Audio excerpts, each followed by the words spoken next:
Mateus não apenas se levanta e segue, mas imediatamente abre sua casa e com ela abre o seu coração.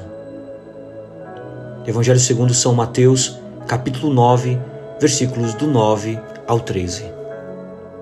Meus irmãos e minhas irmãs, a palavra que nos é oferecida hoje na liturgia nos leva a contemplar dois momentos decisivos e profundamente humanos na história da salvação: o luto de Abraão e a vocação de Mateus, a dor e a esperança, a perda e a comunhão.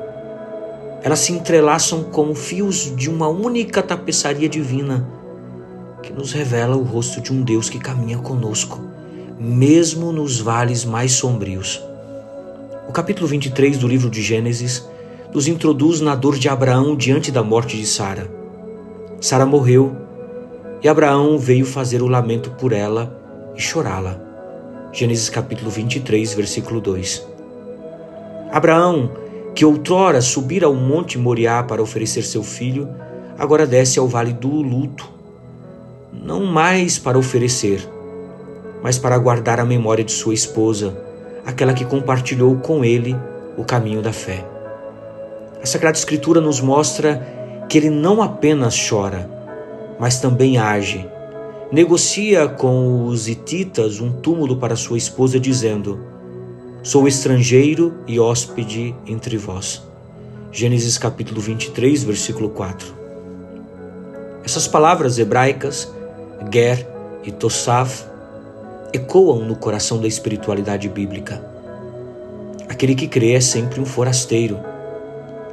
E na linguagem grega, alguém que está de passagem, que não fixa a morada definitiva neste mundo. Essa consciência é muito bem interpretada por muitos estudiosos, que nos recordam que não pertencemos inteiramente a este mundo. A nossa casa está em Deus e, como tal, também nós devemos olhar para o outro, especialmente o estranho, o diferente, não com medo, mas com hospitalidade.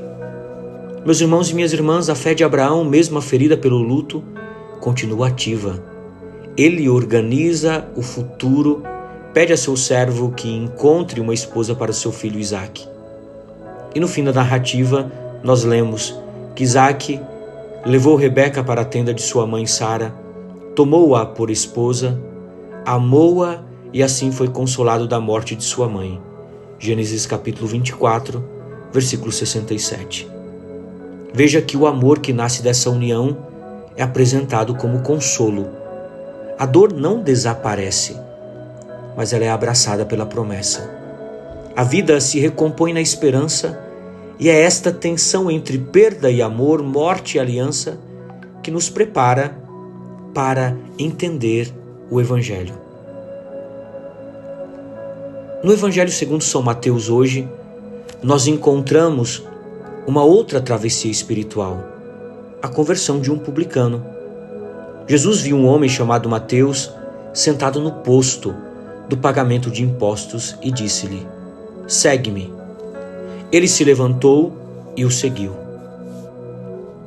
No grego original, a palavra segue-me que Jesus apresenta a Mateus é técnica no Novo Testamento. É o verbo akaloutel, que designa o discipulado, o seguir radical e contínuo. Mateus, então, se levanta, anastás, o mesmo verbo utilizado para a ressurreição, anástasis. Sua resposta é, portanto, pascal, um novo nascimento. E o mais belo é o que acontece depois. Estando Jesus à mesa em casa, vieram muitos publicanos e pecadores e sentaram à mesa com ele e seus discípulos. Mateus 9, versículo 10. Aqui se dá uma profunda inversão espiritual. A casa de Mateus se torna um banquete de misericórdia. O verbo katakeimai, reclinar-se, sugere uma refeição formal, de comunhão. Jesus, o justo, ele rompe a barreira das mesas separadas, mesas dos puros e dos impuros, para dizer que o reino de Deus começa quando nos sentamos lado a lado como companheiros de cura. Não são os que têm saúde que precisam de médico, mas os doentes. São Mateus, capítulo 9, versículo 12. E então ele cita Oséias: eu quero misericórdia, eleos, e não sacrifício. Eleos é o amor visceral, é o amor compassivo, fiel de Deus, como nos ensina o Catecismo da Igreja Católica, no número 545. Jesus convida os pecadores à mesa do reino. Não vim chamar os justos, mas os pecadores. Ele os chama à conversão sem os excluir de sua amizade. A tradição patrística também ecoa esse anúncio. São Beda, o Venerável, ele comenta que Mateus não apenas se levanta e segue, mas imediatamente abre sua casa e com ela seu coração.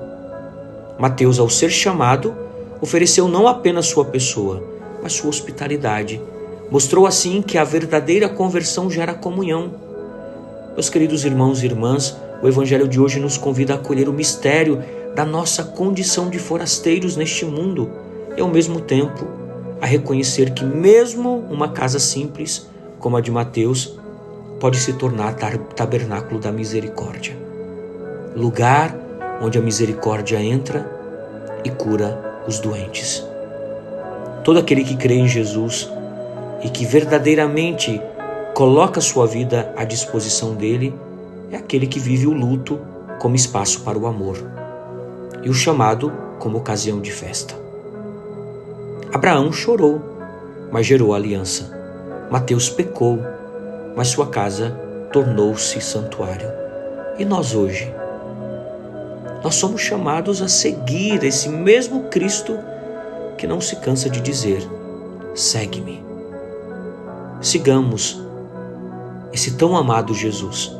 Levantemo-nos e que nossa vida, como a de Mateus, seja mesa aberta para todos, lugar de consolo e gesto de hospitalidade.